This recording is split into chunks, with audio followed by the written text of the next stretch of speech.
दोस्तों, तांबे science academy में आपका स्वागत है। आज हम जो वीडियो बनाने वाले हैं वह है न्यूटन सेकंड लॉ के बेस पर। यह बहुत ही इम्पॉर्टेंट वीडियो है क्योंकि यह कॉन्सेप्ट समझना थोड़ा डिफ़िकल्ट होता है और स्पेशली आईआईटी जेईई और नीट क्रैक करने के लिए तो यह आपको बहुत ही अच्छे से समझना आना चाहिए। ठीक है, तो हम एक प्रॉब्लम लेते हैं। यह एक सरफेस है और इस पे एक मास है m1, इसके साथ पुली अटैच है और यह मास है m2। ठीक है, यह m2 ग्रेटर दैन m1 है और फ्रिक्शन इनके बीच में है ज़ीरो, मास और सरफेस के बीच में। अब आपको कैलकुलेट करना है एक्सेलरेशन। तो अभी कंडीशन क्या है, और एक्सेलरेशन ड्यू टू ग्रेविटी तो अप्लाई होगा ही जी।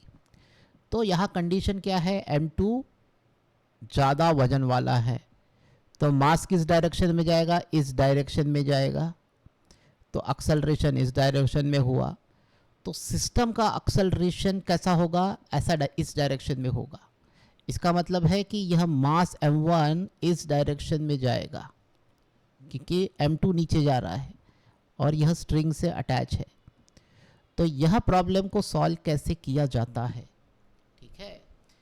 तो हमने एक्सेलरेशन डिटरमाइन कर लिया है। अब फ्री बॉडी डायग्राम बनाना है। तो फ्री बॉडी डायग्राम क्या होगा, इसका m2g क्योंकि यह डाउनवर्ड है और यह होगा टेंशन T।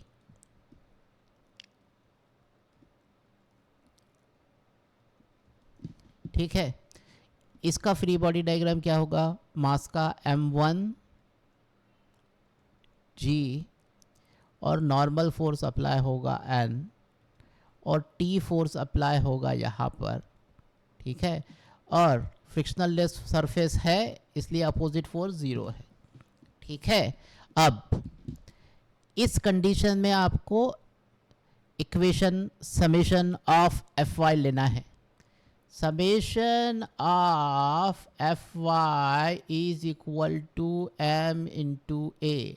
क्यों, क्योंकि न्यूटन सेकंड लॉ बताता है force is equal to mass into acceleration. So for body m2, ठीक है, तो एक्सेलरेशन का डायरेक्शन इस तरफ है, तो एक्सेलरेशन के डायरेक्शन के तरफ जो फोर्स होगी सेम डायरेक्शन में वह होगी पॉजिटिव।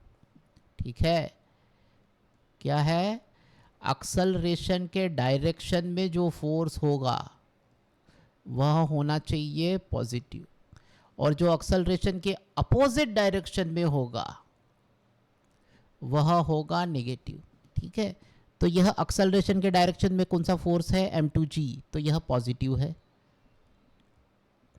यह एक्सेलरेशन के अपोजिट डायरेक्शन में है तो यह -t। ठीक है, यहाँ पर मास कितना है, m2, तो इज इक्वल टू m2a, तो यह हो गया इक्वेशन 1। सिमिलरली fx यहाँ पर क्या है, fx is summation of fx is equal to m2 और सॉरी m1a। तो यहाँ पर m1 है, a है। ठीक है, तो यह टेंशन T है इस डायरेक्शन में, तो पॉजिटिव हो गया, is equal to m1a।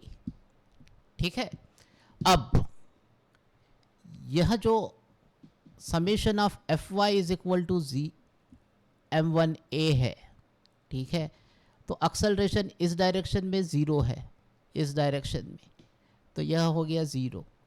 Summation of Fy क्या हो गया, मान लो इसे पॉजिटिव बोलते हैं n minus m1g is equal to zero. So n is equal to m1g। ठीक है, तो आपके पास यहाँ दो इक्वेशन है, यह है इक्वेशन 1 और यह है इक्वेशन 2। ठीक है, तो यह पूरे सिस्टम का m1 m2 मिला के अगर हम न्यूटन सेकंड लॉ अप्लाई करें, force is equal to mass into acceleration, तो हमें इन दोनों इक्वेशन को प्लस करना पड़ेगा।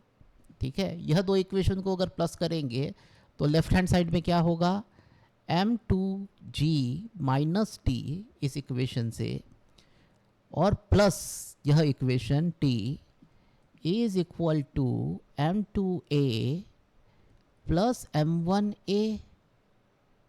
ठीक है, अब यह minus T plus T cancel हो गया।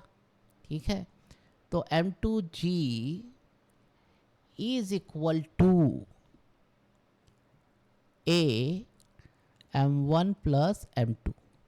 तो a का वैल्यू क्या हो गया, a is equal to m2 divided by m1 plus m2 into g, यह हो गया इक्वेशन।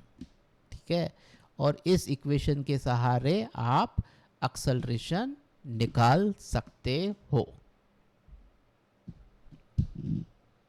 अब हम सेकंड एग्जांपल लेते हैं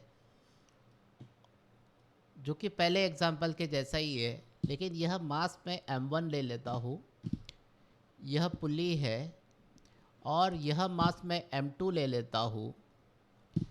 अब coefficient of dynamic friction mk, ठीक है, यह कुछ है इस सरफेस और इस मास के बीच में, और सेकंड कंडीशन है कि g इज इक्वल टू 10 है और यह m2 का वेट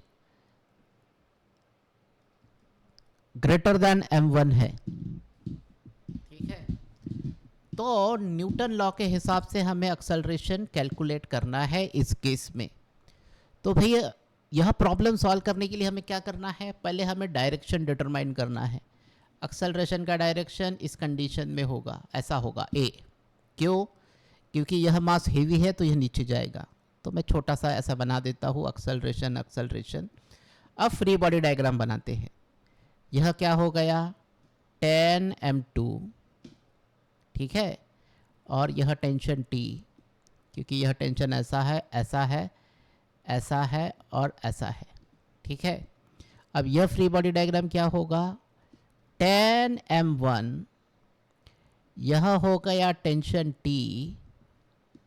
अब फ्रिक्शनल फोर्स अपोजिट डायरेक्शन में होगा, जो कि क्या होता है नॉर्मल फोर्स, और अपोजिट डायरेक्शन में एक फोर्स आएगा जो होगा म्यू के एन। ठीक है, जो होगा म्यू के एन। तो अब हमें पता है कि भाई न्यूटन लॉ है force is equal to mass into acceleration. So इस कंडीशन में हम न्यूटन लॉ अप्लाई करेंगे। Summation of F Y is equal to M into A. अब एफ वाई क्या है, एक्सेलरेशन इस डायरेक्शन में है, तो 10m2 इज पॉजिटिव, माइनस क्योंकि ये निगेटिव डायरेक्शन में है एक्सेलरेशन के, तो t निगेटिव वैल्यू होगा, t is equal to m2a। यह हो गया इक्वेशन नंबर 1। सिमिलरली यह जो फोर्स है x के डायरेक्शन में, इस डायरेक्शन में एक्सेलरेशन अप्लाई हो रहा है। ठीक है, तो हमें इसी से मतलब है, नॉर्मल फोर्स से हमें कोई लेना देना नहीं है, क्योंकि न्यूटन लॉ में इसका ज़्यादा यूज़ नहीं होता है। ठीक है, अगर n की वैल्यू कैलकुलेट करना हो तब यूज़ हो गई है इक्वेशन। ठीक है, तो अब क्या है भी आपको क्या करना है, ठीक है, summation of F X is equal to m1a। ठीक है, एफ एक्स क्या है, एक्सेलरेशन का डायरेक्शन यह है, तो t क्या हो गया पॉजिटिव, म्यू एन क्या हो गया अपोजिट डायरेक्शन टू एक्सेलरेशन है negative, minus mu K N is equal to m1a। ठीक है, summation of F Y is equal to m1a। ठीक है, अब एक्सेलरेशन इस डायरेक्शन में कुछ भी नहीं है, क्योंकि एक्सेलरेशन इस डायरेक्शन में है, तो यह वैल्यू ज़ीरो हो जाएगी। ठीक है, so summation of F Y is equal to zero for this free body diagram. तो n मान लो पॉजिटिव है, माइनस 10m1 निगेटिव है, is equal to zero. So n is equal to 10m1। ठीक है, अब हमें यह इक्वेशन, दोनों इक्वेशन को सम करना है, क्योंकि यह दोनों सिस्टम का हमको एक्सेलरेशन निकालना है। सो इन दोनों इक्वेशन को अगर सम करते हैं, 10m2 minus t1 plus t minus mu K N is equal to m2a plus m1a। ठीक है, माइनस टी, यह टी कैंसिल हो गया। अब क्या हमारे पास इक्वेशन बचा, 10m2 minus mu K, n की वैल्यू क्या है, n की वैल्यू है 10m1, 10m1 is equal to a m1 plus m2। ठीक है, और यहाँ से 10 हम कॉमन निकालते हैं तो 10 कॉमन निकल गया। ठीक है, या इसे हम g भी लिख सकते हैं। ठीक है, सो g लिख दिया हमने यहाँ पे। ओके, यह हो गया m2 minus mu K m1 is equal to a m1 plus m2। तो आप क्या करोगे, एक्सेलरेशन की वैल्यू क्या हो गया, g m2 minus mu K m1 divided by m1 plus m2। ठीक है, तो यह हो गया फॉर्मूला एक्सेलरेशन कैलकुलेट करने का इस सिस्टम में। ठीक है, अगर मैं m की वैल्यू मान लो 5 दे रहा हूँ और यह m2 की वैल्यू मैं 10 दे रहा हूँ, सो आप ये 5 और 10 की वैल्यू डाल दीजिए। मान लो म्यू के है 0.3,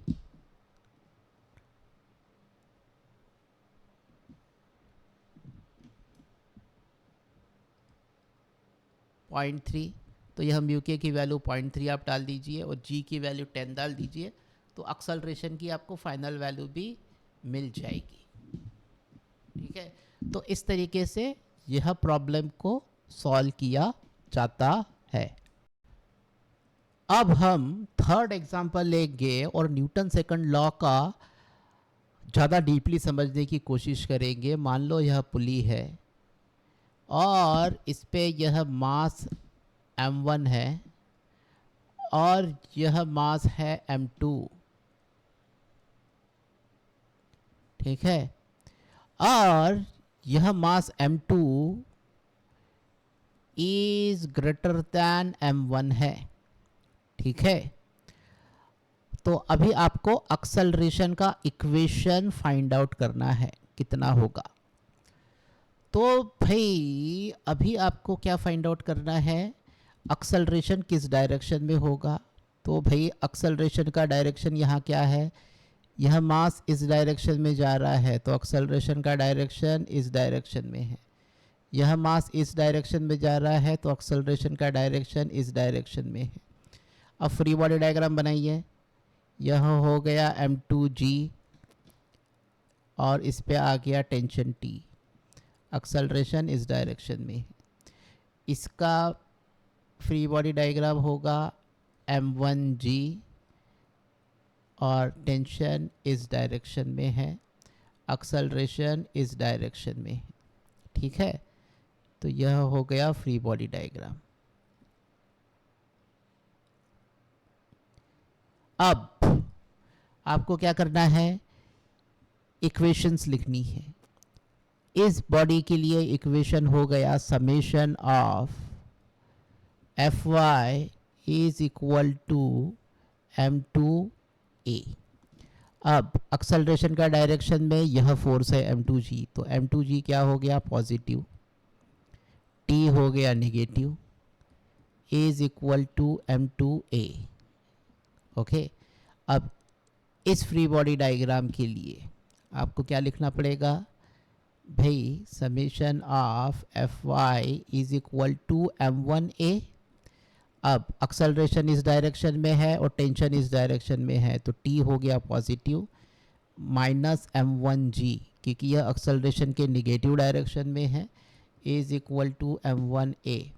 दोनों इक्वेशन को हमको सम करना है। क्यों, क्योंकि हमको final summation of F is equal to summation of all the mass into acceleration करना है। ठीक है, तो अब क्या होगा, यह दो इक्वेशन प्लस हो जाएगी, m2g minus T plus T minus m1g is equal to m2a plus m1a। Minus T cancel हो गया है, तो यहाँ पे मैं लिख सकता हूँ g m2 minus m1 is equal to a m1 plus m2। ठीक है, so a is equal to हो गया m2 minus m1 divided by m1 plus m2 into g। इस इक्वेशन से आप एक्सेलरेशन कैलकुलेट कर सकते हैं। ठीक है, m1 और m2 की एक वैल्यू अगर दे दी जाए तो m1 और m2 की वैल्यू आप इक्वेशन में पुट कीजिए। अगर g मान लो 9.81 है, कैलकुलेशन कर लीजिए, a की वैल्यू आपको मिल जाएगी। अदरवाइज द फॉर्मूला हमने यहाँ पर डिराइव कर दिया है। ठीक है, तो न्यूटन सेकंड लॉ के प्रॉब्लम कैसे सॉल्व किए जाते हैं यह मैंने इस वीडियो में कॉन्सेप्चुअली बताया है। और ध्यान देने वाली बात यहाँ पर यह है कि अगर आप कोई बुक रेफर करते हैं तो यह इक्वेशन डायरेक्टली लिखी होती है, और यह साइन कन्वेंशंस कि कब कौन सा पॉजिटिव लेना है और नेगेटिव लेना है वह डिस्क्राइब नहीं किया होता है। तो इस वीडियो में मैं इसे डिस्क्राइब कर दे रहा हूँ ताकि आपको कोई कंफ्यूजन ना बचे और न्यूटन सेकंड लॉ के प्रॉब्लम आप करेक्टली सॉल्व कर पाए विदाउट एनी डिफ़िकल्टी, और फिज़िक्स आपको वाकई ही बहुत आसान लगे। फिज़िक्स एक्चुअली बहुत आसान है अगर कॉन्सेप्ट क्लियर हो जाए तो, अदरवाइज डिफ़िकल्ट लगने लगता है। तो यह वीडियो आपको अगर पसंद आया हो तो चैनल को सब्सक्राइब करिए और अपने ज़्यादा से ज़्यादा दोस्तों को बोलिए कि सब्सक्राइब कीजिए, और इस वीडियो को तो पक्का कंप्लीट देखिए।